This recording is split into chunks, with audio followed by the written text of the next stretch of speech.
Presentamos 24 tarde.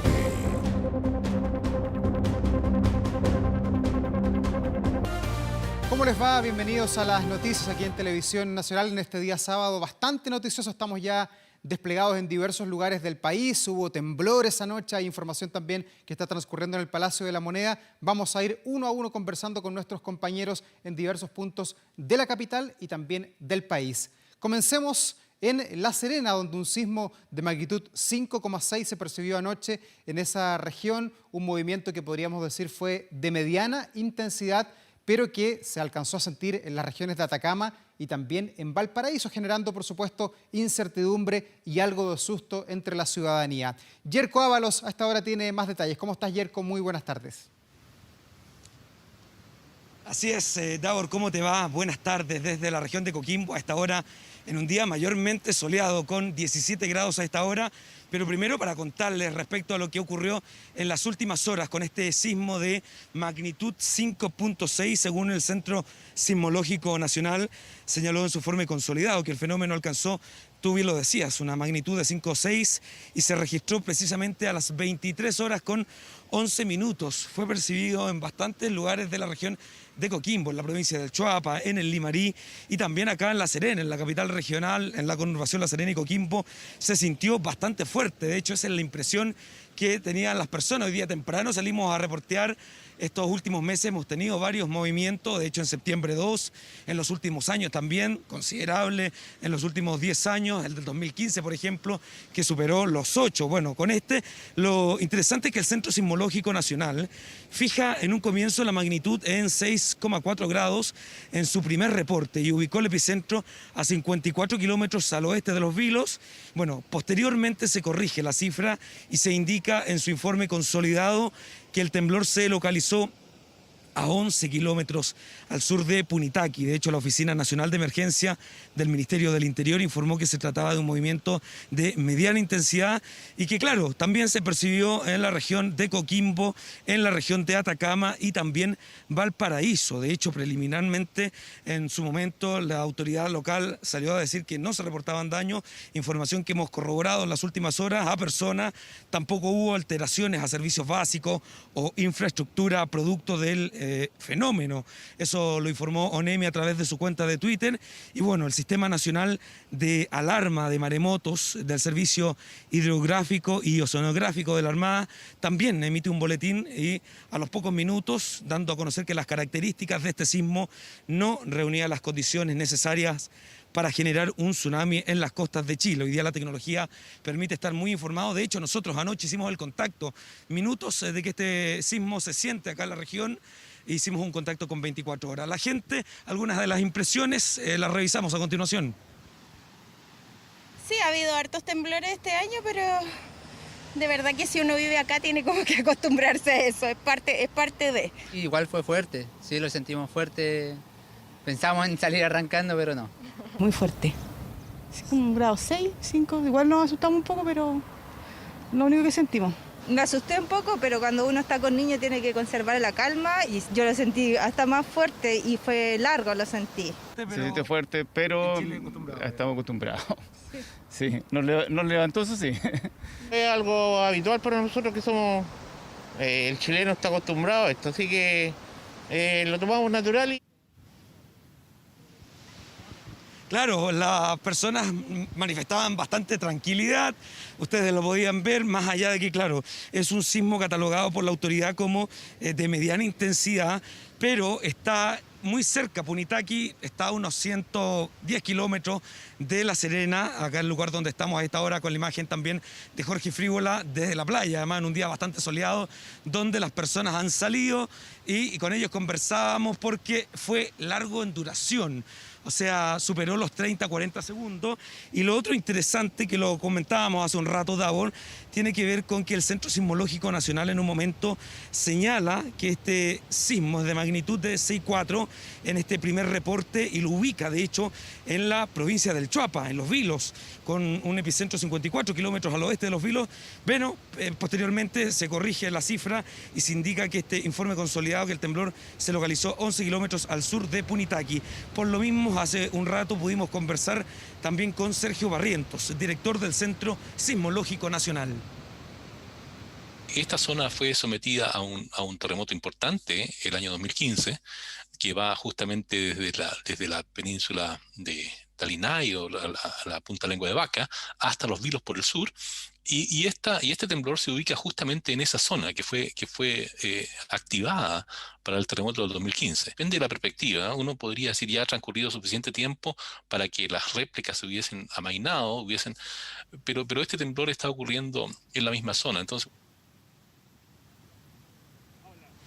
Sergio Barrientos nos daba más indicaciones respecto a ese sismo que se sintió en la región de Coquimbo, con la imagen en vivo a esta hora, 17 agradables grados acá en la ciudad de La Serena, y bueno, con una estrategia estival también respecto a los protocolos para que la gente pueda venir a la playa.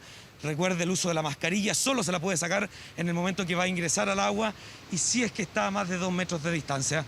Estamos en La Serena con un día muy bonito, como puedes ver, Davor. Claro, y se ratifica entonces que este sismo 5.6 sería una réplica tardía del terremoto del año 2015, así por lo menos lo dice Sismología. Con esa imagen, Yerko, que de seguro es la envidia de muchos chilenos, nos vamos a la pausa, ya volvemos con más noticias.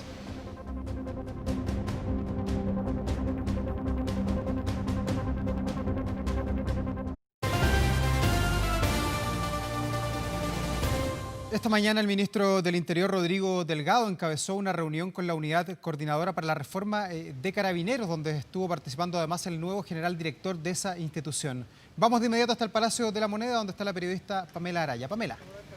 Sí, es primera vez que Ricardo Yáñez participa de esta reunión de Unidad para la Reforma, que es este equipo asesor que ha sido convocado por el Ejecutivo para poder realizar cambios a la institución y así avanzar en lo que tiene que ver con esta reforma a Carabineros. Lo cierto es que esto comenzó temprano, cerca de las 9 de la mañana. El ministro del Interior, Rodrigo Delgado, por supuesto, liderando este encuentro, pero también el subsecretario del Interior le decía al nuevo general director de Carabineros y parte del equipo de asesores. Entre ellos, por ejemplo, está el ex subsecretario de Prevención del Delito, el ex subsecretario Frey, también están representantes de otras organizaciones que están en este equipo de trabajo. De hecho, estamos viendo imágenes de lo que ha sido este encuentro, que comenzó temprano y todavía no concluye, porque son varios los temas a tratar. Hay que saber que a propósito de los últimos eventos ocurridos, cada vez se le da más urgencia y se pide más celeridad en lo que tiene que ver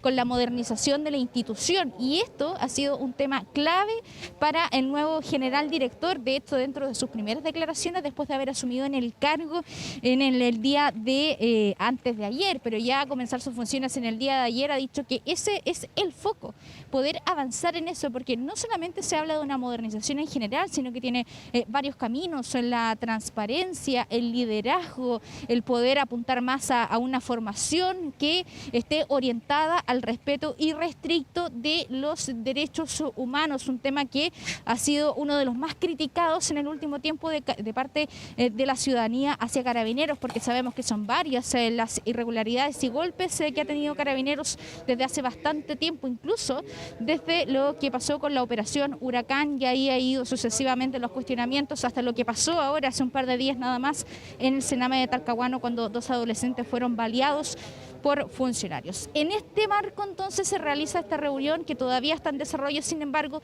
temprano a su llegada, el ministro Rodrigo Delgado entregó algunos avances de los temas que se iban a tratar y lo escuchamos de inmediato. Una reunión muy importante, lo dijimos ayer, va a marcar un antes y un después, porque tenemos que sacar muchas conclusiones para la reforma de Carabineros, y además con la participación ya del general director Ricardo Yáñez.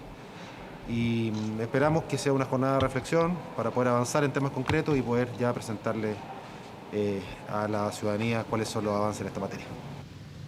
Avances entonces que estamos a la espera de si se pueden dar a conocer durante esta jornada, en esta reunión que participa por primera vez el nuevo general director de Carabineros. Estamos bien atentos porque de hecho están instalando el podio ya para el ministro del Interior y también de las otras autoridades que van a ser parte de esta vocería. ¿Por qué? Porque no solamente se van a tratar temas relacionados con el encuentro de esta jornada, sino que también, por ejemplo, cuáles van a ser las medidas que se van a tomar en torno por ejemplo, lo que ocurrió en el día de ayer, estos distintos focos de desórdenes e incidentes en distintos puntos de Santiago, también algunos en regiones y también otros temas, por ejemplo, este ataque incendiario que ha ocurrido en Coyipulli. Son varias las consultas que tenemos para el ministro del Interior, Rodrigo Delgado, que ya debería estar por salir de esta reunión que yo les decía comenzó a las 9 de la mañana en punto.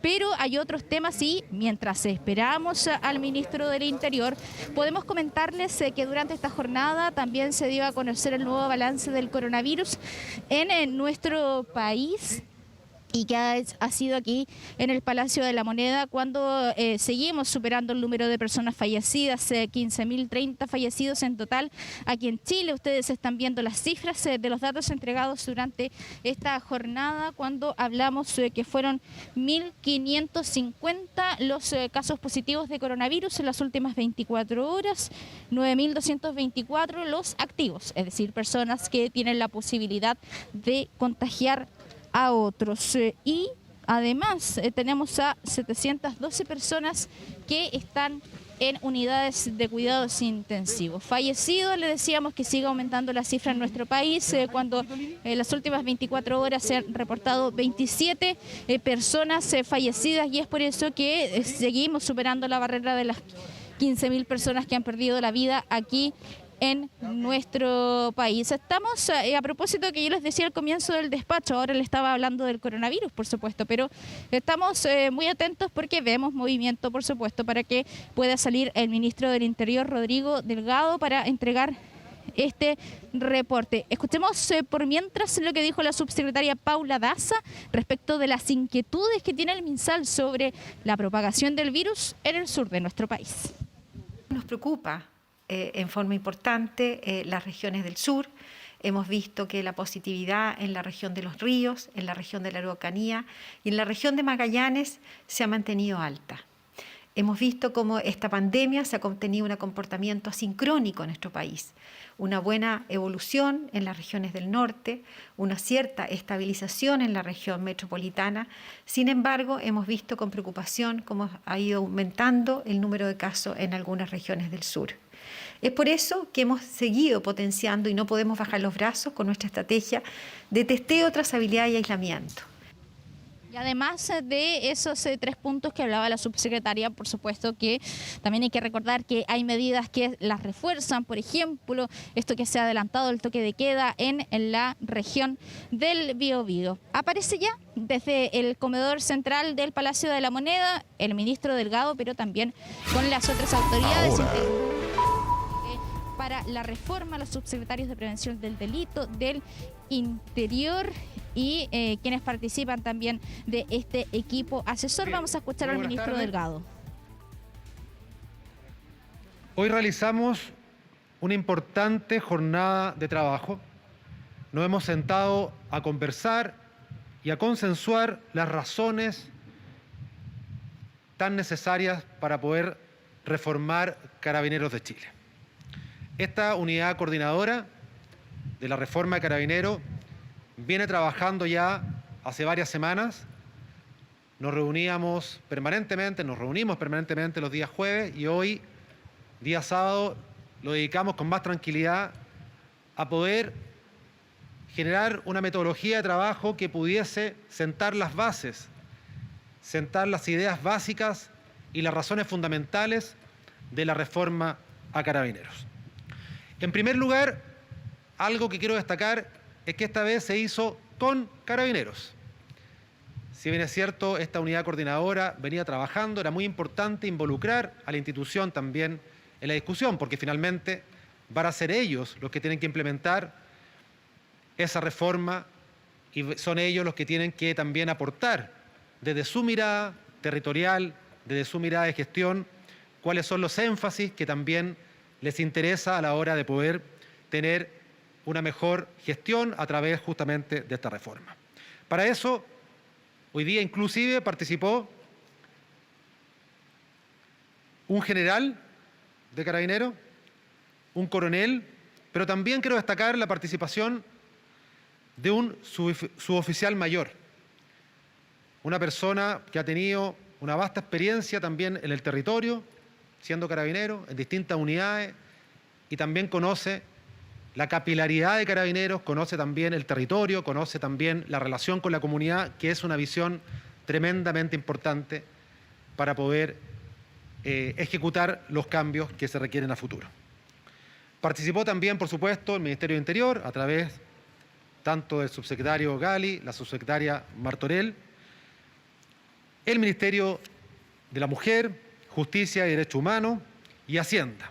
Y también destacar la participación que ha tenido un rol muy importante, Paz Ciudadana, hoy día representada por Daniel Johnson, pero también varios expertos que han estado ligados a esta fundación, reconocidos expertos y académicos, como Franz van der Schuren, Catalina Merz también, que están presentes, inclusive un ex subsecretario de Prevención del Delito como Antonio Frey.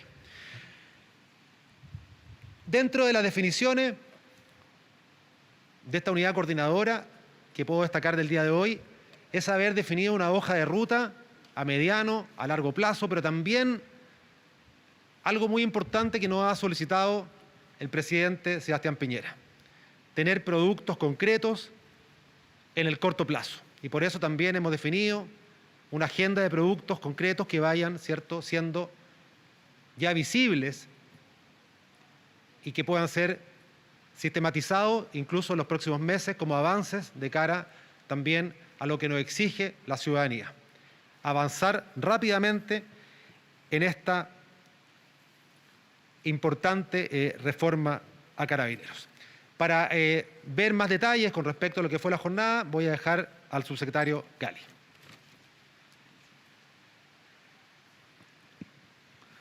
Muy buenas tardes. Sin nada más que agradecer. Hoy día fue quizás la continuidad, pero un paso muy importante de lo que viene haciendo la unidad coordinadora. No hay que olvidarse, quizás lo primero que hicimos fue repasar lo que ha sido este proceso de reforma a Carabineros. Y esto no partió ahora.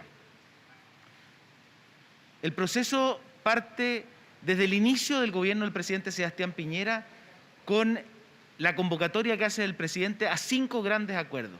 Uno de ellos que apuntaba justamente a la principal necesidad de los ciudadanos, que era la seguridad. Un acuerdo nacional por la seguridad pública. Pero todos sabemos que después de eso ocurrieron distintos hechos y se convocó a un consejo para la reforma de Carabineros y además una comisión por parte de la Comisión de Seguridad del Senado, que llegó a un diagnóstico muy similar, muy parecido, que hoy día repasamos y alineamos en ejes estratégicos para avanzar.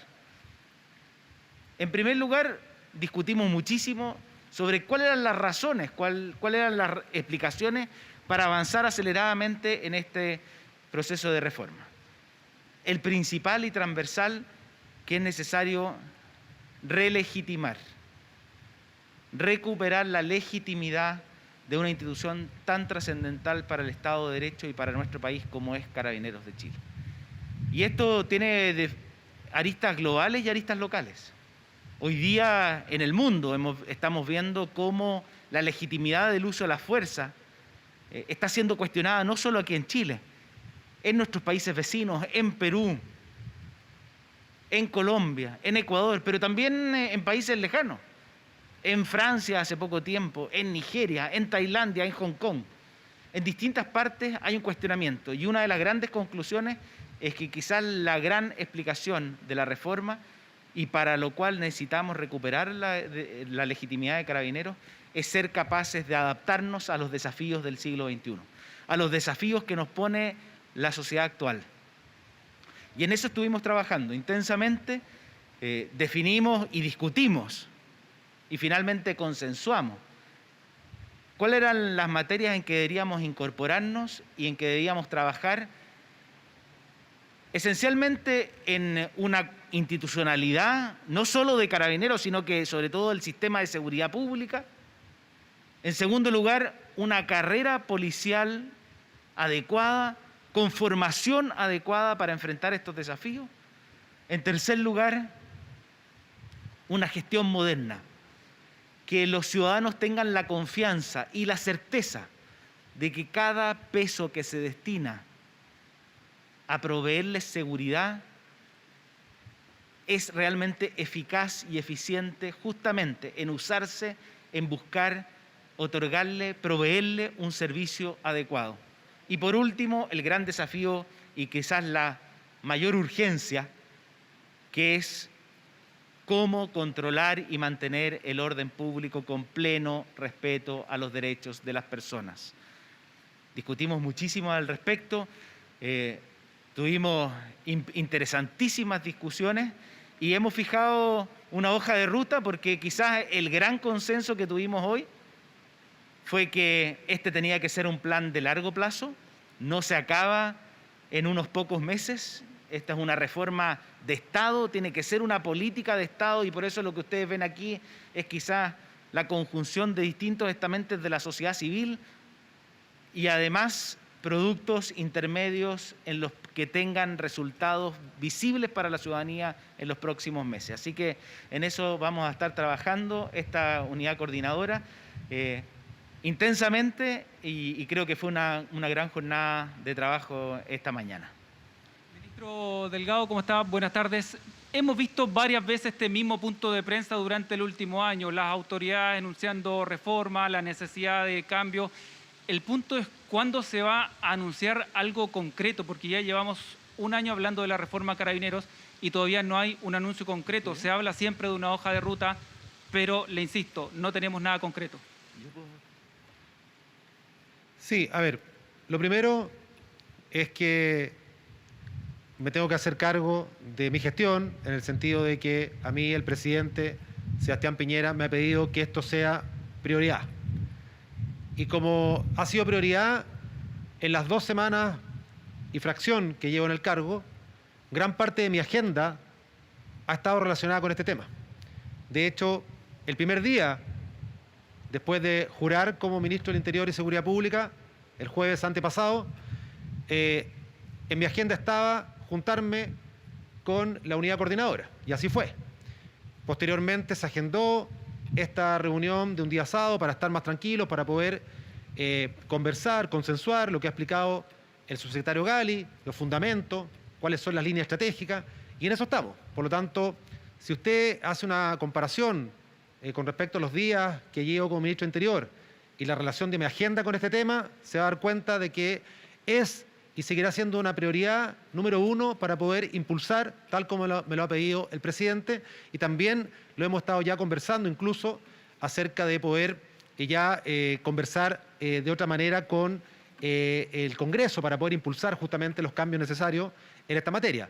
Pero el énfasis y el foco está justamente en impulsar algo tan importante, tan sentido por la ciudadanía, no solamente por un gobierno de turno. La ciudadanía necesita que demos respuesta concreta a una reforma que es del todo necesaria, porque la institución de Carabineros es una institución tremendamente importante, pero es una institución también que tiene que dar un paso a los nuevos tiempos, a la nueva relación con las comunidades. Hemos discutido incluso cómo llegar mejor a los barrios, cómo poder generar un equipamiento distinto para que las comunidades, las poblaciones, las villas, las comunas tengan una cercanía distinta, cómo mejorar la policía de proximidad. Hacen un gran trabajo los MIC, el plan cuadrante, hay que revisar el equipamiento, hay que revisar la estrategia. En eso estamos. Por lo tanto, mi compromiso es poner el foco en esto. Ministro, disculpe, sobre el mismo tema, que acá en este punto de prensa ustedes han hablado de vamos a presentar unos productos concretos. ¿Cuáles son esos productos concretos? Yo creo que en esto no hay que engañarse. Dado que es una reforma de largo plazo, hay productos que son de corto plazo y otros que van a producir sus frutos con más tiempo. Y ahí también repasamos. Ojo que esto no parte ahora. Por ejemplo, en materia de control del orden público, ya hay productos en operación. Por ejemplo, se dictó en marzo del 2019 un decreto supremo por parte del presidente de la República regula el uso de la fuerza por parte de las instituciones policiales. En segundo lugar, hace pocos meses, en julio de este año, se dictó y se publicó en el Diario Oficial el protocolo de uso de escopetas antidisturbios. Y este año, en el mes de diciembre, tendremos un protocolo de mantenimiento del orden público por parte de las fuerzas policiales. Eso es solo parte de uno de los ejes de la reforma, que es el control del orden público. Por otro lado, en materia de formación, ustedes han conocido el reentrenamiento y la reeducación que ha tenido más de 3.500 carabineros en materia de derechos humanos. Y además, la institución está pronta a anunciar una ampliación del proceso de formación de carabineros. Eso también es parte de la reforma y eso es parte de lo que está trabajando Carabineros ahora. Hay también proyectos de ley, sin lugar a dudas. Y ahí el llamado es al Congreso Nacional. Tenemos pendiente un proyecto de ley que moderniza la gestión policial y establece controles estrictos administrativos y financieros, entre ellos la obligación de generar un plan estratégico institucional en Carabineros y la PDI.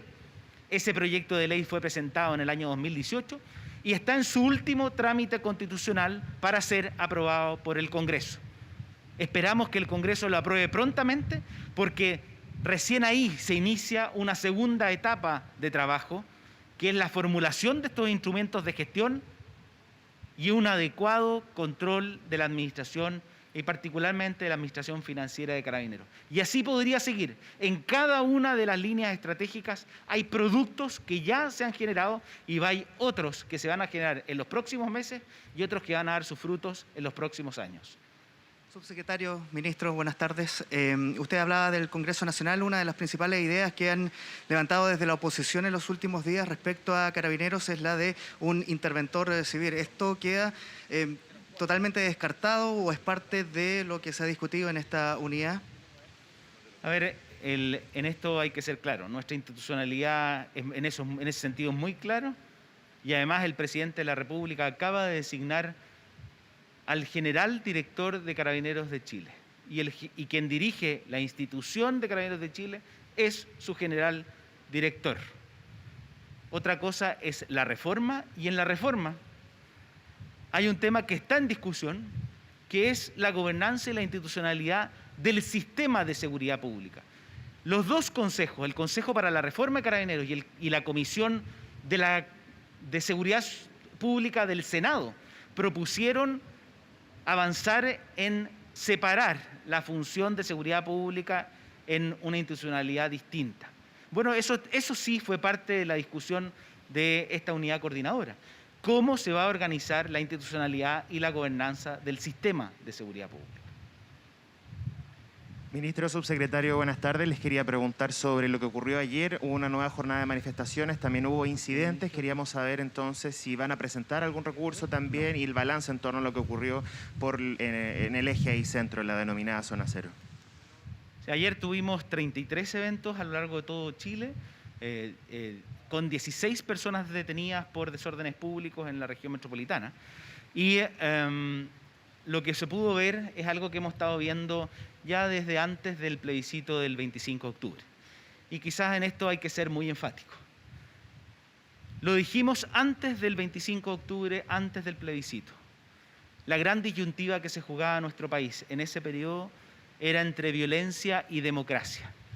El presidente de la República, Sebastián Piñera, el 12 de noviembre del año 2019, hizo un llamado en este mismo palacio a un acuerdo por la paz, que se tradujo en un acuerdo transversal de las fuerzas políticas el 15 de noviembre y que se concretó en su primera fase el 25 de octubre de este año.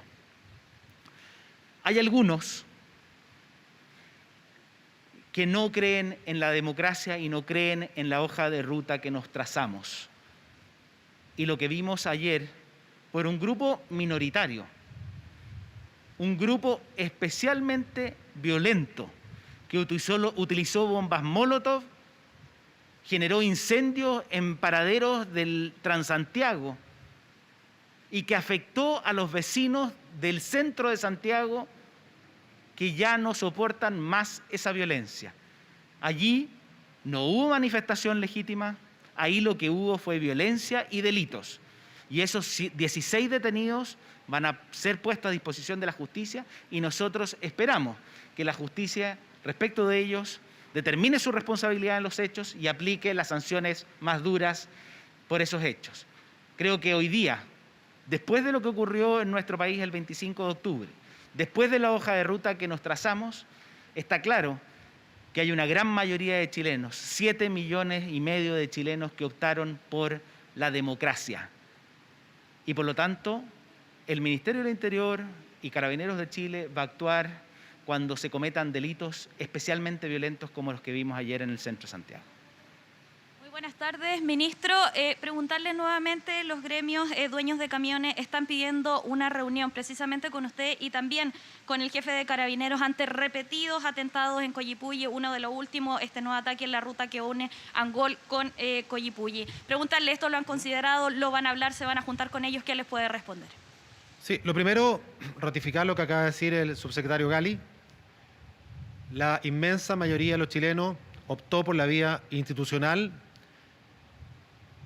En octubre del año pasado, efectivamente mucha gente se manifestó, mucha gente salió legítimamente a exponer su idea, otros de manera violenta, lo cual rechazamos absolutamente. Pero durante este año se han ido canalizando mediante vías democráticas e institucionales la posibilidad de que la gente se vaya manifestando y vayamos avanzando como sociedad en lograr acuerdo, entendimiento. Y en ese contexto ser muy enfático. Una cosa son las manifestaciones legítimas, una cosa son las demandas sociales y otra absolutamente distinta es la violencia y el vandalismo. Eso no lo vamos a permitir. He hablado durante la mañana con el alcalde Alessandri y él sigue muy preocupado, a lo mismo que algunos parlamentarios, muy preocupado por lo que ocurre en la denominada zona cero, con los vecinos, con los comerciantes. Ayer también tuvimos algunas dificultades con personas que habían sacado, después de mucho tiempo, sus terrazas, emprendimientos para poder seguir con su negocio gastronómico. Eso es vandalismo puro, que afecta a las personas que están emprendiendo, que afecta a los vecinos, que afecta a las personas que quieren tomar una micro. La micro no la está tomando la persona más adinerada de este país ni de la ciudad. Son trabajadores, son personas humildes, son personas esforzadas. Basta ya de la violencia contra la propiedad pública, privada, que sirve y beneficia a las personas más necesitadas. Hay que entender que la vía institucional es el camino. La violencia no conduce a nada. Con respecto al tema de los gremios, los camioneros, las mesas han seguido funcionando. He pedido los reportes de esas mesas y lo más probable es que en los próximos días convoque a una mesa extraordinaria con mi presencia y obviamente con todos los miembros y mi equipo cercano para poder evaluar en qué está la mesa, evaluar las conversaciones. Hay submesas también temáticas en distintas índoles y avanzar justamente de manera unida con ellos con respecto a sus demandas y necesidades. Gracias. Las autoridades entonces dando cuenta de esta reunión que tuvieron con esta unidad coordinadora para la reforma a Carabineros. Queremos ver también si podemos conversar con algunas de las otras autoridades que han participado de este encuentro para poder hablar entonces, por ejemplo, con la subsecretaria de Prevención del Delito.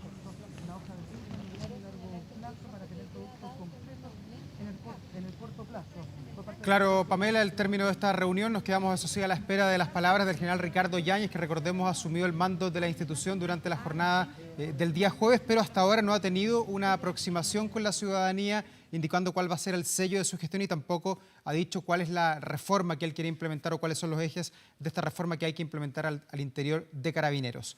Vamos a la pausa nosotros, ya volvemos con más noticias, no se vayan.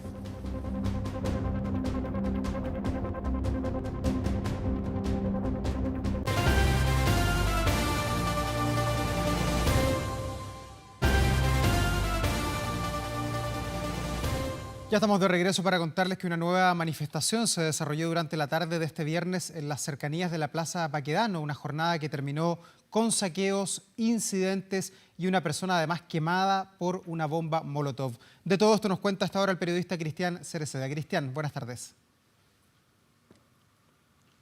Hola, ¿qué tal? ¿Cómo están? Muy buenas tardes. Claro, fue una nueva jornada de manifestaciones que se desarrolló durante la tarde de ayer viernes, concentrada en dos puntos principalmente. Plaza Baquedano, donde es ya tradicional, habitual, pero también en cercanías de la estación Universidad de Chile. Hasta ahí todo normal, a eso de las 17 horas, pero cuando fueron pasando los minutos ya la situación se fue volviendo un poco más compleja cuando un grupo de personas comenzó a interrumpir el tránsito. Ahí debió intervenir Carabineros del Control del Orden Público, se generaron los primeros incidentes y posteriormente ya los más graves.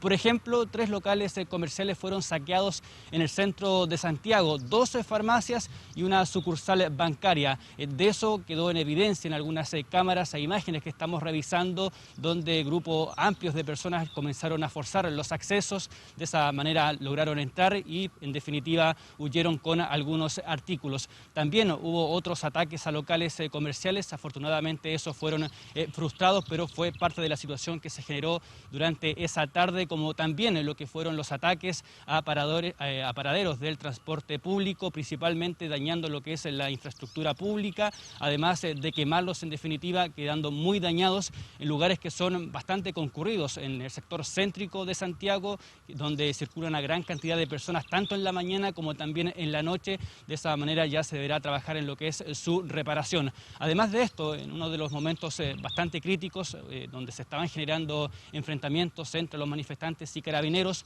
un hombre, un joven, estaba manipulando una bomba Molotov, la que iba a arrojar a Carabineros. Sin embargo, en un fallido intento de lanzamiento termina incendiándose, quemándose parte de su vestimenta, y fue en ese preciso momento en que Carabineros con el carro lanzaguas tuvo que intervenir, también ayudando a esta persona, que luego fue auxiliado por otros manifestantes. No se conoce cuál es su estado de salud ya actualizado, no hay ingresos de que haya entonces sido intervenido o asistido en algún recinto asistencial, por lo tanto es parte de lo que se está trabajando. De forma paralela también un carabinero que estaba de civil estaba trabajando en la iglesia institucional con respecto a algunos peritajes.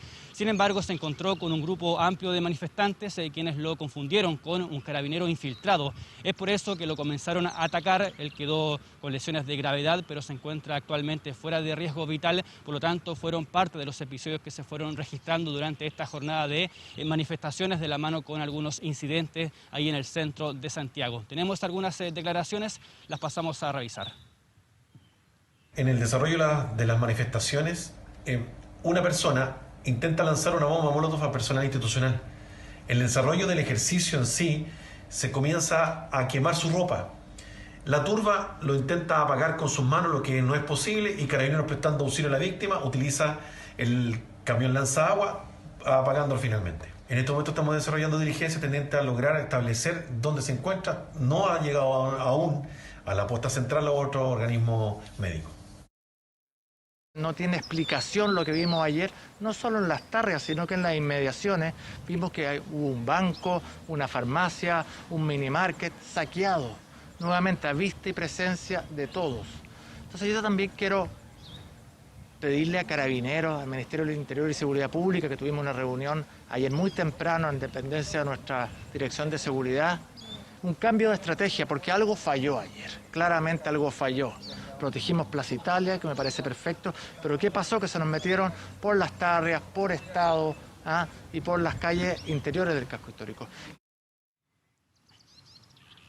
Claro, fue una crítica que realizó el alcalde de Santiago, Felipe Alessandri, porque ya relacionado con la estrategia policial se concentró mucho lo que fue el despliegue policial en Plaza Baquedano, pero a su criterio se desprotegió otras zonas que es tanto residencial como también comercial respecto al rubro gastronómico, por ejemplo, y eso afectó al barrio Las Tarrias, donde también hay imágenes en personas que estaban escapando, estaban huyendo, y en su trayecto, en su camino, comenzaron a botar mesas, sillas que estaban desplegadas ahí en la terraza, en un sector que ha sido sido muy golpeado con la pandemia, antes también con el estallido social, que ha vuelto a abrir sus puertas, a atender al público y de esa forma se encuentra con esta situación. Incluso habían clientes a esa hora compartiendo durante la tarde, se encuentran con esta turba de personas que comienza a romper sillas y además la utiliza como barricadas para de esa forma impedir también el acceso de carabineros que estaba ya actuando a esa hora. Fue parte de lo que dejó esta jornada con respecto a esta situación de manifestaciones, y ahí la crítica va porque se concentró mucho en Plaza Baquedano, pero se dejó desprotegido calles importantes que da a locales comerciales, también a sectores residenciales, y eso es otra del malestar que dejó esta jornada. Tenemos más declaraciones, las pasamos a revisar. Lo que aquí tiene que haber es un rechazo transversal a la violencia como método de acción política. El derecho a manifestarse no puede ser a costa de aquellos pequeños empresarios, pequeñas pymes, trabajadores del sector de los restaurantes y sus familias que después de 7 meses de estar cerrados están recién poniéndose de pie y llegan manifestantes a romper todo. Eso no procede y aquí lo que yo espero es que exista una crítica transversal. Restaurantes saqueados, restaurantes vandalizados que llevan meses sin poder abrir, sin poder vender nada, y cuando se levantan, vuelven a abrir, vuelven a generar empleo, vuelven a contratar gente, estos dementes y estos delincuentes los saquean y los incendian. Un llamado a la clase política, señores, esto es caos o emprendimiento. No hay otra forma de volver a recuperar el empleo por parte de las pymes si vamos a vivir este nivel de delincuencia. Claro, en definitiva, son 3 locales que fueron saqueados, 2 farmacias y una sucursal bancaria, pero además otros locales, restaurantes, bares del sector del barrio Lastarria que también se vieron afectados, ya deberán tomar algunas estrategias, si es que cerrar más temprano o en definitiva trabajar de la mano con el municipio y las policías por esta situación que ocurrió y que por supuesto los vuelve a golpear luego de meses difíciles. Lo cierto es que fue una jornada que terminó en total con 16 detenidos que van a enfrentar a la justicia y quedan ya a disposición del Ministerio Público. Claro, Cristian, un acto de vandalismo justo en los momentos en que el comercio intenta ponerse de pie. De allí la inconsciencia que se ha planteado de parte de muchas autoridades de nuestro país a los manifestantes que ayer irrumpieron con todo ahí en el sector del barrio Lastarria. Que estén muy bien, buenas tardes. 1 de la tarde con 53 minutos, vamos a la pausa, nosotros ya volvemos con más noticias, no se vayan.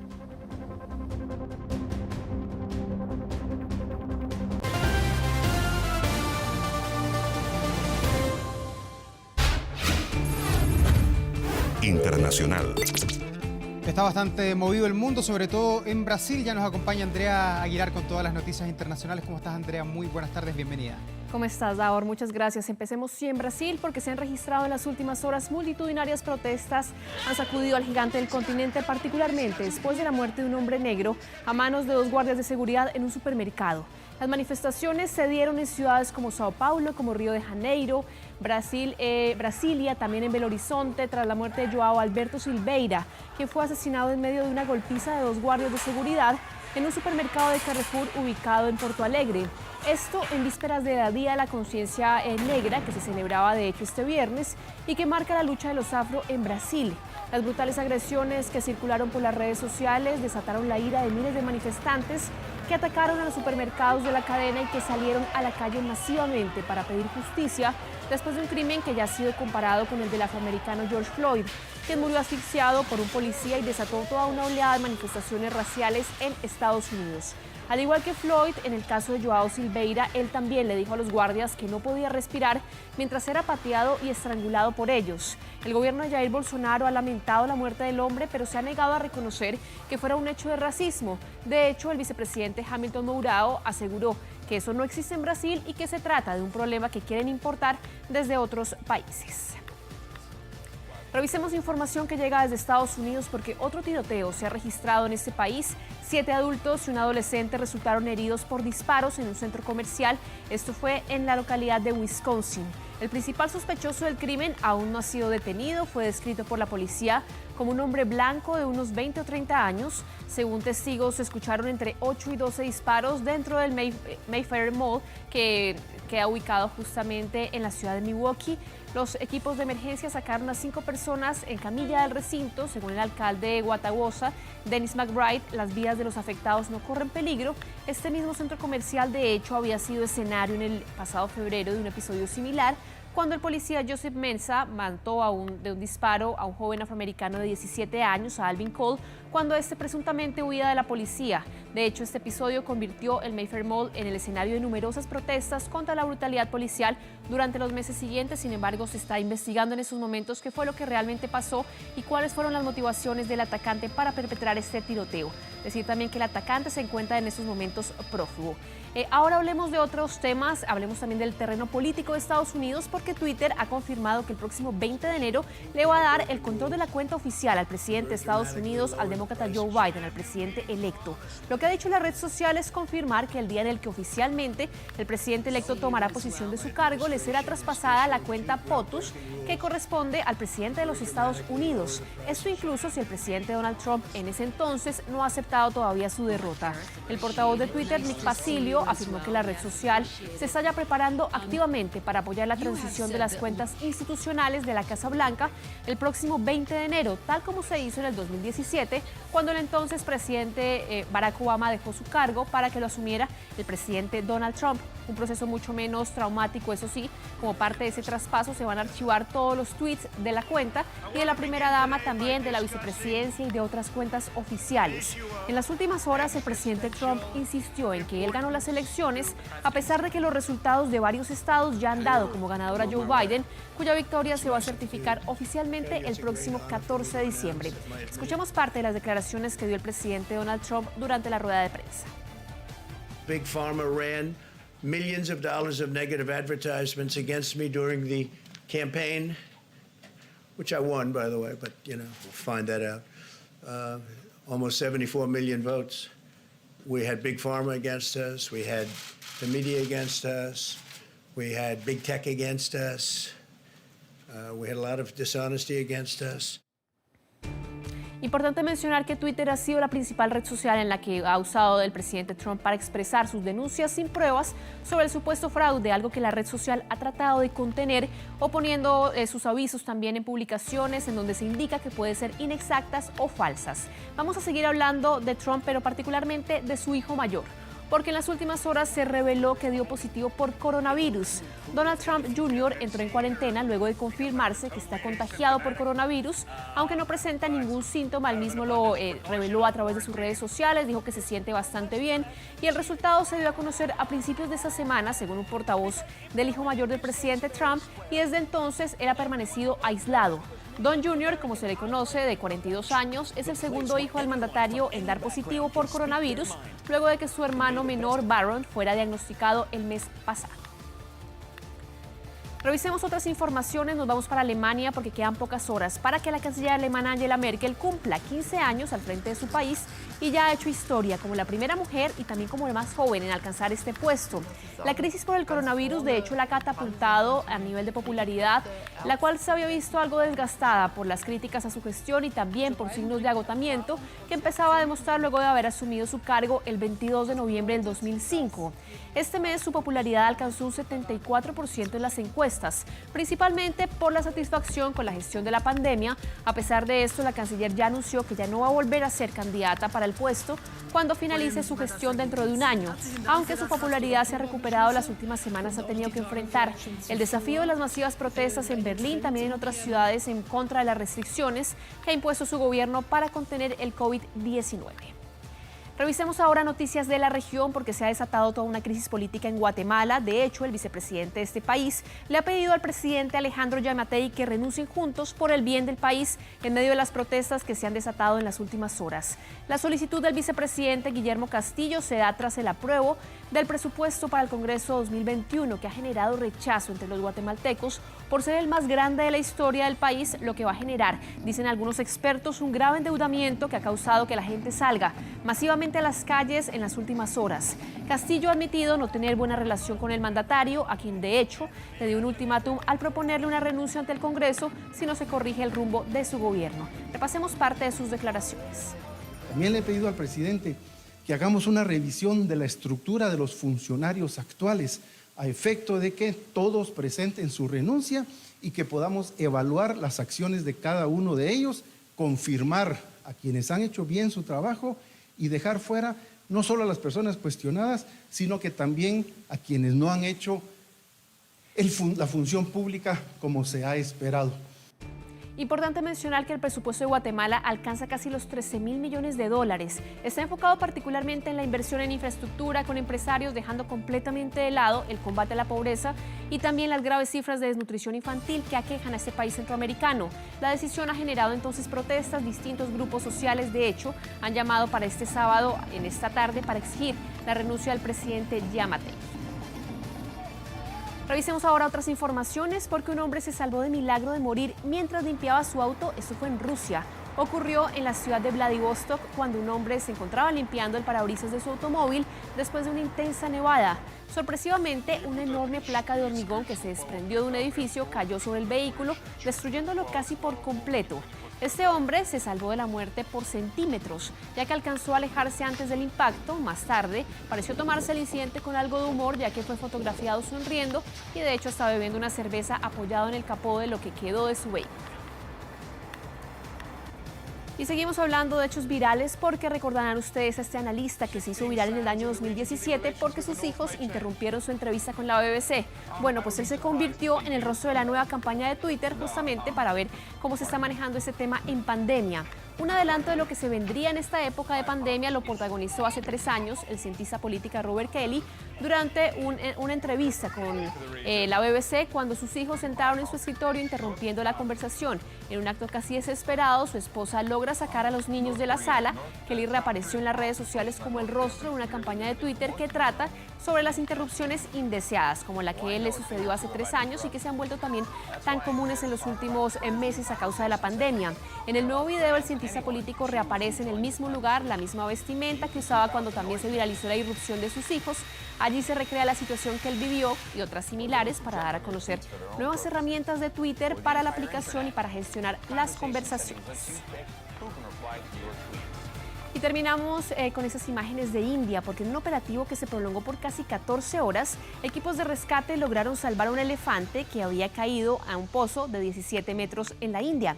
Fue un agricultor de un distrito de la región sur del país el que dio la alerta para escuchar los gritos del elefante. A pesar de la profundidad del pozo, había poca agua también acumulada, lo que facilitó las labores de rescate en la que participaron 50 personas. Durante el operativo, lugareños arrojaron hojas de plátano al pozo para alimentar al animal, mientras se realizaban obviamente las maniobras de salvataje. Y con la ayuda de 2 excavadoras, una grúa y un camión, este elefante de 25 años fue Davor afortunadamente ileso y rescatado también, esto en la India. Impresionante la imagen con la que terminamos este comentario internacional, Andrea. Afortunadamente ese elefantito, ahí lo vemos, ya está sano y salvo. Que estén muy bien. Que estén bien. Y con esta imagen del elefante, usted lo ve ya ahí en buenas condiciones luego del rescate. Nos vamos a la pausa, ya volvemos con más noticias, no se vaya.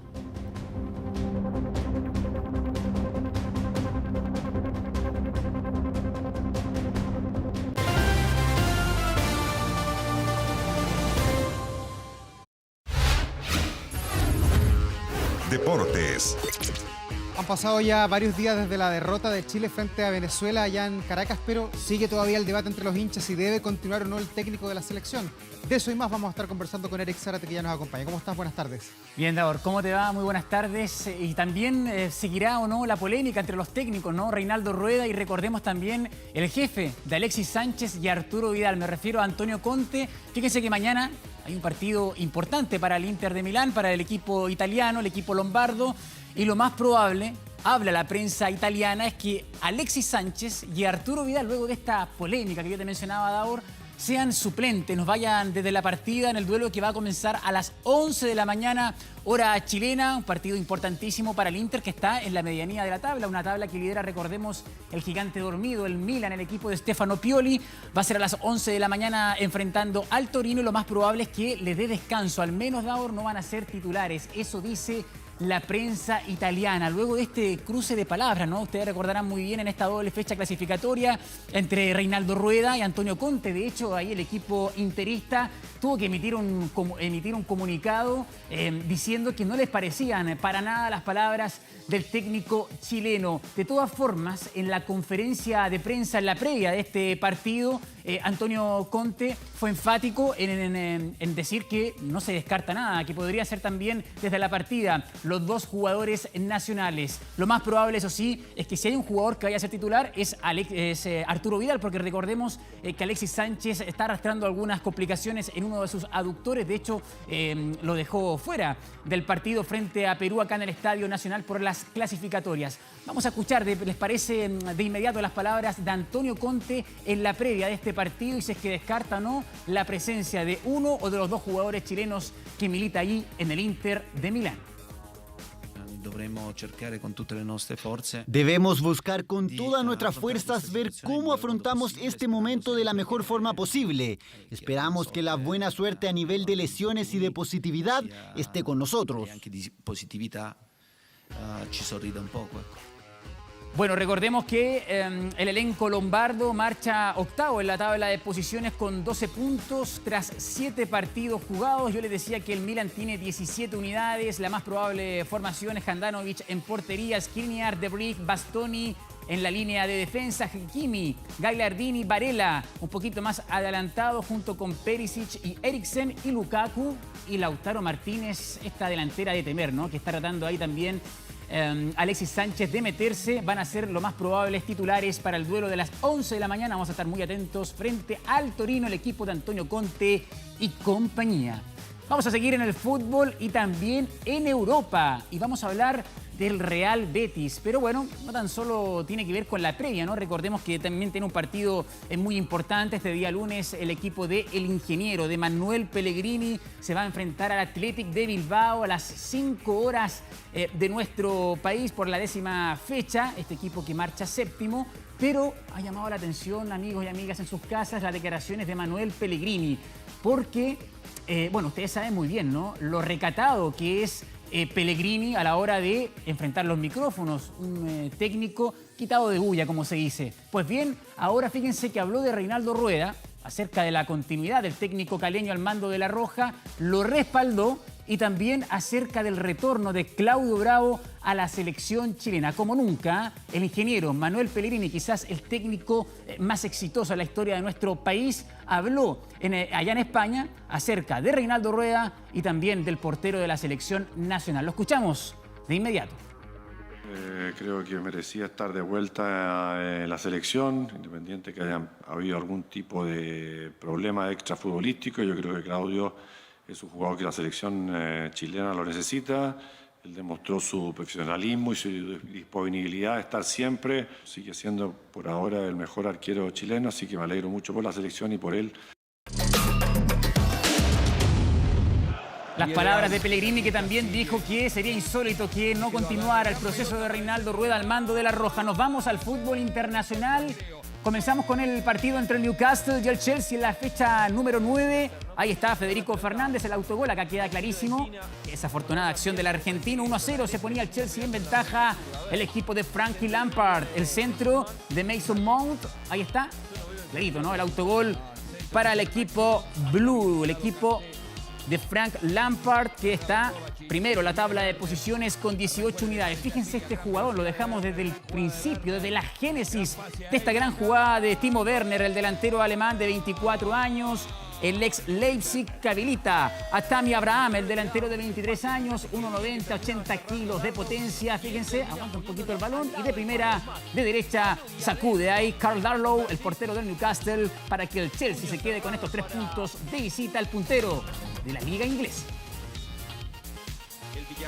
Bien, y avanzamos. Ahora vamos a hablar del fútbol español. Está en la fecha 10. El Real Madrid, que visitaba al submarino amarillo, precisamente.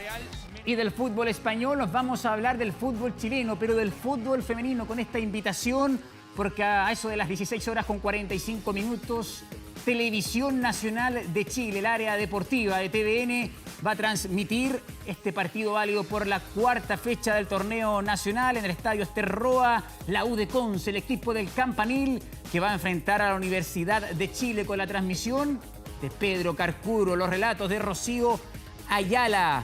Vamos a ver también qué ocurre con el equipo de la Universidad de Chile, porque vienen de golear 5-0 a Deportes Antofagasta, mientras que la U penquista aplastó a Deportes La Serena por 6-0. Es decir, Los dos equipos vienen ahí con un envión anímico importante. Eso sí, la U es exclusiva líder del grupo D con 9 puntos, 100% de rendimiento. Transmisión entonces a las 16 horas con 45 minutos de TVN.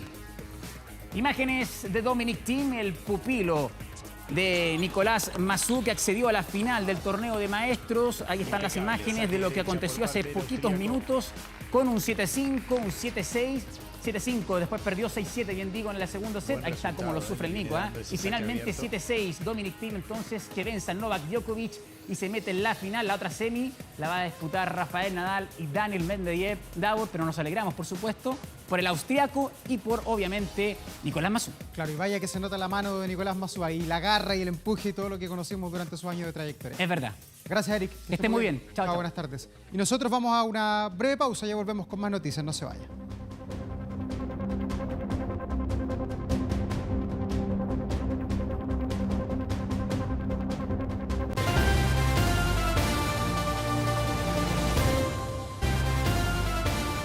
Ya con 29 minutos de este día sábado. Muchas gracias por acompañarnos en la sintonía. Que estén muy bien, que tengan un muy buen fin de semana. Chao, chao.